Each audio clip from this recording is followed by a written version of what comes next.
مردم دهی زرنیسار جماعت دهاتی غزنترکی ناحیه دیوشتیج امروز اقدام نمودند با سرجمی راهی تعمیر طلبی محلی را پورا تعمیر و منفرش نمایند. کارهای تخت و هموارکنی و منفرش نمودنی آن امروز عملی می‌گردد. سهمگذاری در این کار خیر را کلی ساکنان جماعت که بیش از 23,000 نفرند یکدلانه دستگیری می‌نمایند. اقدام سرجمانه طریق حشر آباد نمودنی راهی ویرانه نمونه عبرت بوده از وطن دوستی و میهن‌پرستی و جانبداری سیاستی بنیادکارانه سروری دولت از جانب اهالی به شمار می‌رود.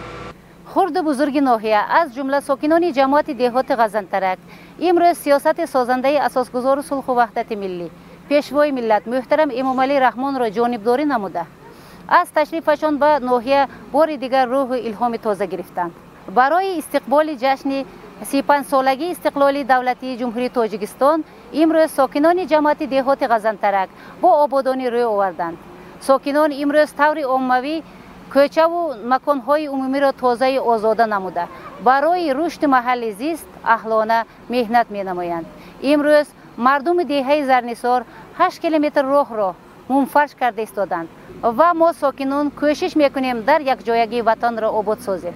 در اساس دستور سپارش‌های اساسگذار صلح و وحدت ملی پیشوای ملت پرزیدنت جمهوری تاجیکستان محترم امامعلی رحمان و با مقصد وسعت بخشیدن کارهای سازندگی و بنیادکاری در دایره نقشه چاره‌بینی‌ها بهر آمادگی به جشن 35 سالگی استقلال دولتی جمهوری تاجیکستان در جماعت دهاتی غزنترکی ناحیه دیوشتیج بنیاد و به استفاده دادن 90 انشاءات نقشه‌بندی گردیده تا به امروز انشاءات ساحه‌های کار و خدمت‌رسانی و معارف و تندرستی با اقدام و تشبث ساکنان و کمک و دستگیری مقامات اجرایی حاکمیت دولتی ولایت و ناحیه بنیاد گردیده 84% نقشه اجرا گردیده است. ساکنان دهات تصمیم گرفتند که دوام سال روان دیگر راههای محلی را منفرش نموده در آبادی دیار خود سهم بیشتر گذارند. ده به قریب 86 سال زندگانی میکنم. من همین سال به آباد شد. 86 سال من میدانم که رهاما لای بود، رهاما خاک بود، لای که میگشتم. گذرام و محلام و دهام آباد شده است. ما حصه ما خدا خوش میکنیم. ما همین راه آباد کردیم.